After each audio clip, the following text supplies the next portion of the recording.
What up, everybody? This is your boy Dedrian Colon from House of Wrestling. This is my review for the June 19th episode of WWE Monday Night Raw. Like, share, comment, subscribe, hit the notifications so that you're notified when the House of Wrestling drops its latest content. Follow me, Dedrian180, on TikTok, Twitter, and Instagram. So, tonight's Monday Night Raw. This was a very interesting Raw.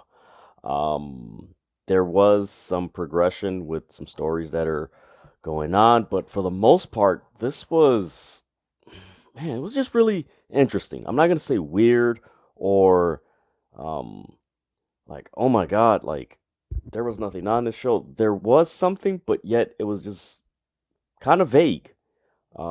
Nothing to really sink your teeth into compared to the Bloodline and the Bloodline Civil War with Solo and Roman versus the Usos.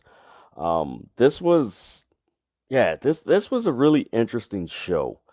Um, man, it's there was 9 matches, which if you watch Raw regularly, you know that normally there's at least 6 matches, sometimes 7 matches, but 9 matches were on this card, and I gotta say, man, it was a lot of quick matches, then story, quick matches, story. I think the longest match was probably the main event, which was a really good main event. I enjoyed that main event, but outside of that, it was just really kind of screwy finishes and stuff like that. There was one part in this Monday Night Raw that had me kind of like, that's kind of, huh? You went that route? Like, really? But yeah, this was a road to Money in the Bank. Um, I do got to say that, man, I've been saying it in past reviews, and I've said this on several podcasts I've been on, that outside of the uh, Bloodline storyline, it does seem like everything else is very vague. Seth Rollins winning the World Heavyweight Championship, great, but that was probably the only thing tonight that was pretty like, ooh, okay. Let's see if he's gonna show up, Tuesday to face Braun Breaker. But yeah, outside of that, it was just really, really, really vague. And one thing that caught my attention this past week, I was thinking about it, and it was, if you've noticed, when Roman Reigns turned heel in August of 2020 at, I believe it was SummerSlam against when Bray Wyatt and Braun Strowman were fighting. If you look at when Roman Reigns turned heel, August 2020, ever since then, there has been a decline in the presentation of the women's division. Now, mind you, the women's division have had some pretty solid matches at WrestleManias and several WrestleManias since 2020. But outside of that, the women's division is not what it was 4 years ago. Like, it's night and day. And something that really caught my attention this week, I was like, wow, I didn't notice that till like, oh, okay. But yeah, tonight, I mean, you had a return, you had an announcement of a another participant added to the men's Money in the Bank, which we'll get into a little bit later. Again, like I said, you had Trish Stratus qualifying. The main event was good. Yeah, it was just, man, this was a really interesting Raw. Um, yeah, I don't know what else to say it. I'm not gonna say it was like this was a terrible Raw. It wasn't bad, but it just wasn't something that, in retrospect, um, that I mean, it's sad to say, but most Monday Night Raws, you could scroll through Instagram or what have you, check out the clips, and then check out the highlights on YouTube. It's not a diss at the performers; it's just how this was presented. Like, me personally, I like the how the show started. Seth Rollins came out, and Finn Balor attacked him, did the coup de grace from the steel steps, and then he did it again on the announcer's table. They come back from commercial. Seth is walking. He attacks him again. So I like that. And I think that's one of the reasons why I say that this Monday Night Raw was very interesting, because you had that, and then after that, pretty interesting. Like, it was, for me personally, it was a hot start. It's just everything just went mellow. Like, it just went, like, it was just nothing really piggybacked off that um, energy from that opening segment. Like, oh, okay, this is what we're getting on Monday Night Raw. Okay, this is gonna be good, and it never really uh, got to that intensity, that grit, that spontaneity that you don't know what's gonna happen. It just got very predictable after a while, and it was just like, really, like, this was a really cool start, and like the show just went that way. It's like, really. um so It is what it is. I know everybody's with WWE. It's the Bloodline storyline, which is got everybody's attention, and Seth winning the World Heavyweight Championship has everybody's attention. But then it's just like, after him, it was just like, okay, there's not really that much. And I'll get into Cody, Sami Zayn, and Kevin Owens a little bit later. But I'm gonna go into uh, everything that stood out to me from this episode of Monday Night Raw. Like I said, Seth Rollins was attacked by Finn Balor. Seth, during his entrance, Balor attacked him. A little bit later on, after Balor attacked him again, Seth had a video, which was weird because when they said, "Oh, we're gonna go to Seth Rollins," I'm thinking it's gonna be Kathy Kelly or someone else that's interviewing him, and no, it was a video, something that you would see at NXT, and it was like, huh? Like, all right. And he says nothing's gonna stop him. Um, I'm gonna face Braun Breaker, and now that I think, man, I'm trying to think if that came before or after, because when they interviewed Braun Breaker, he's like, I hope he can make it. Actually, it was after. Forgive me, guys. Um, I hope he can make it. I hope he doesn't make an excuse for showing up tomorrow. And I don't know, that it's weird because it feels like the attack by Finn Balor on Seth Rollins built more Seth Rollins' match for Braun Breaker than it did for their match at Money in the Bank. Like, it's just weird. Like, I'm more interested in what's gonna happen at tomorrow's NXT with Braun Breaker and Seth Rollins than I am with Finn Balor and Seth Rollins at Money in the Bank. And one key thing that I did like that Seth Rollins said in the video reply to, how his condition and everything, he's like, that's the Finn I knew 7 years ago. It's like, ooh, that's a good one.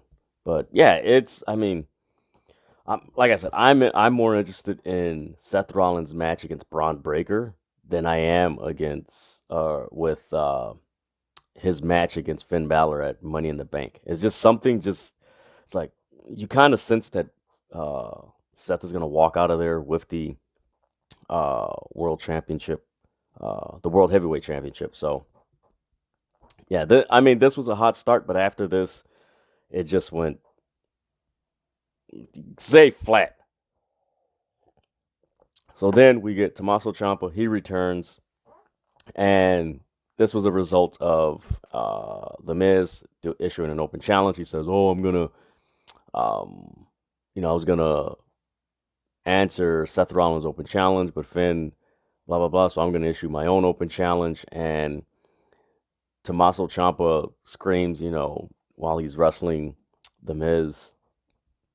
Oh man, what was it? No one sent the text, and it was like, it's weird because it was like his return was similar to like Johnny Gargano's return, where it was like, oh, it's cool that he's here, but like outside of that, the crowd's like, oh, okay. And it wasn't a quick match. It was like the back and forth match, and eventually Ciampa hit his finishing move, pinned him. That was it. nothing else. Yeah, that's what it was. Like, you kind of knew that he was going to show up because I mean there was reports before Raw that he was going to show up, but it was like, okay, it's the Miz, and it. I don't know, man. It was just, mind you, this happened after that awesome, and I mean that was a pretty cool um opener with Finn attacking Seth Rollins, but then after that it just got flat, man. Like this, you know what? This episode of Raw reminded me of one of those black and gold NXT shows before they switched to the multicolors and everything, where it was just like they had a pretty decent start and then it just went, all right, it is what it is. Then we get another thing that stood out to me. This is one of the few positives about this show. So I believe Kathy Kelly, they go to Kathy Kelly and she introduces Seth Rollins. Now, the cool thing about this was that she was not in the ring, she was not backstage, she was where the barricade begins down the ramp. And this was a nice, cool shot because it was on an angle. You had the crowd in the background. Cody Rhodes comes out and she's interviewing him with the crowd behind him. I thought that was really cool. I would like WB to use that type of shot for interviews in the future because it's really different um, for us that watch Monday Night Raw weekly and have watched it since the beginning in 1993. We're kind of customary to, it's formulaic where it's like, okay, there's going to be an interview in the ring, there's going to be an interview backstage, um, various places. So it's like, all right. But no, I really like this. This was a really cool interview how they did this. Hopefully they continue it because I really like that shot. That was really cool. Then Logan Paul shows up. And this is interesting. So Logan Paul, he said he had a special invitation and he announces that he's competing in the Money in the Bank match, the men's Money in the Bank match. So it's Ricochet, Shinsuke, LA Knight, Santos Escobar, and Pete Dunne. So he keeps talking and everything. He runs down Cleveland. He's the best thing, blah, blah, blah. All these men come out. They start brawling.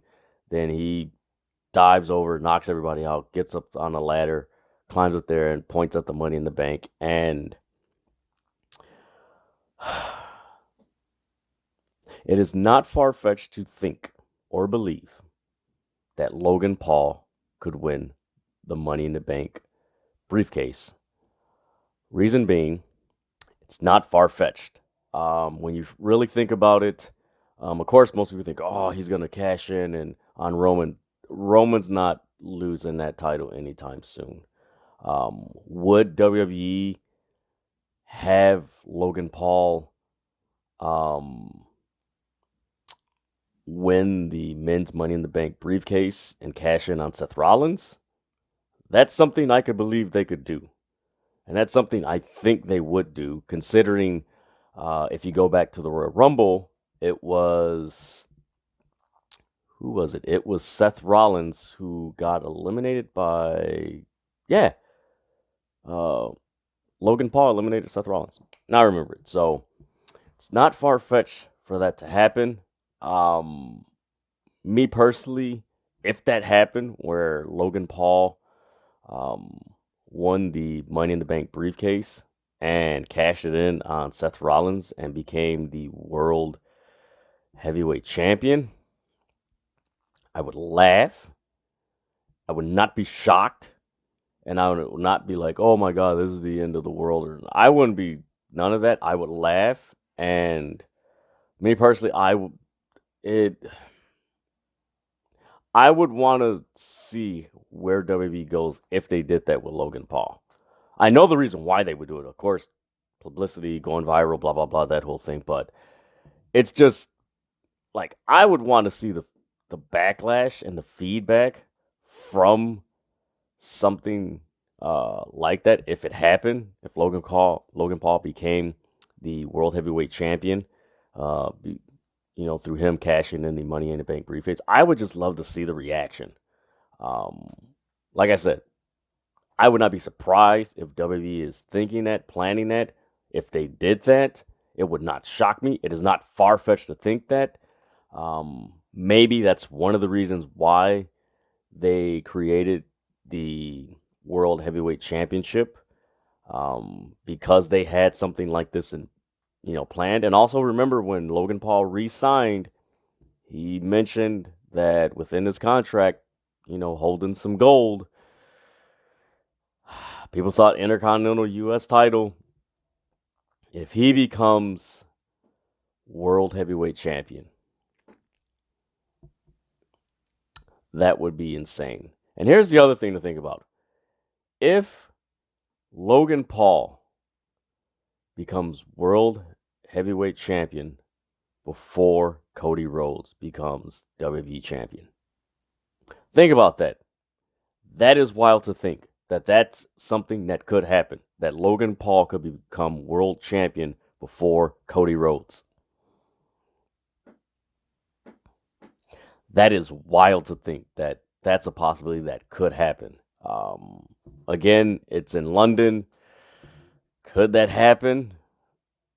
Man, oh man, we just gotta watch and see. So, sticking to the Money in the Bank match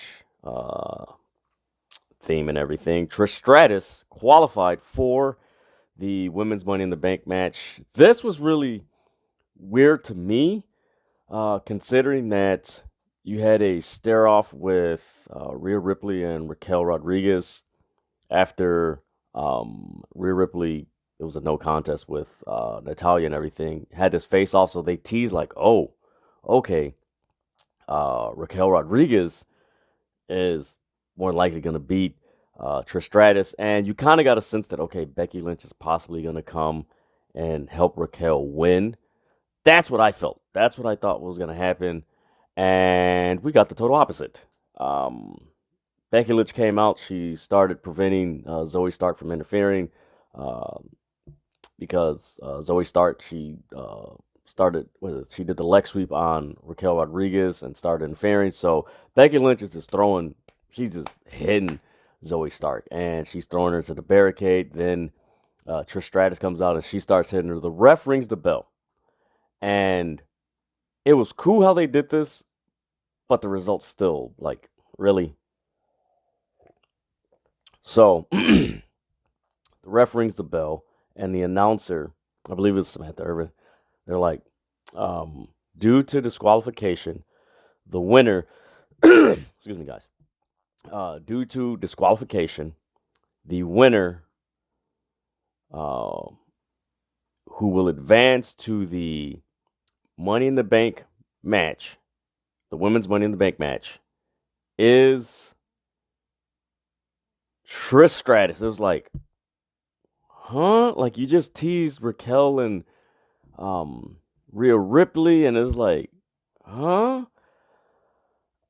Yeah, and then you had a face off between Raquel and Becky Lynch, kind of like Raquel's like, what the hell happened? And Becky's like, I hit, like, really? I don't know. It was just really weird. And like I said at the beginning of this video, man, if you, ever since Roman Reigns turned heel, the women's division has been presented very poorly since. Think about it. One of the reasons why Sasha Banks left, Naomi left, all these women left because of that. It's you follow the trails like, wow, this is, with the exception of a few quality WrestleMania matches and PLE matches, for the most part, the women's division has been presented a complete 180 to how they were in 2019. Like, it's been a 180, and I don't know if it coincides with Roman turning heel, but it does feel like when Roman turned heel, the women's division got less, attention to detail and, showcased more. It was just like, all right, filler, boom, that was it. I don't know. Then the main event. The main event was pretty cool. One cool thing about the Judgment Day, this was pretty much an episode about the Judgment Day and everything. Rhea Ripley in the back looking at Damian Priest and Finn Balor, and she's like, "You guys cool?" And Damian Priest's like, "Yeah, it's not us. It's the other guys." So it's like, "Oh, okay." So they're still keeping us aware of the subtle tension between Finn Balor and Damian Priest. He did mention, cashing in and you know, winning the Money in the Bank match and cashing in. So it's gonna be interesting how that plays out. Um, so I don't know. It is what it is, but yeah. So this match, pretty cool. Pretty cool. Um, man, it's really interesting because there was at least 3 hot tags from Sami Zayn, Kevin Owens, then Cody Rhodes. Then at the end, they all did their finishers, and 1, 2, 3, they won. It was a really great finish. So it was like you had a great beginning with Balor attacking Seth, and then the main event was really dope. In between, it was just like, huh?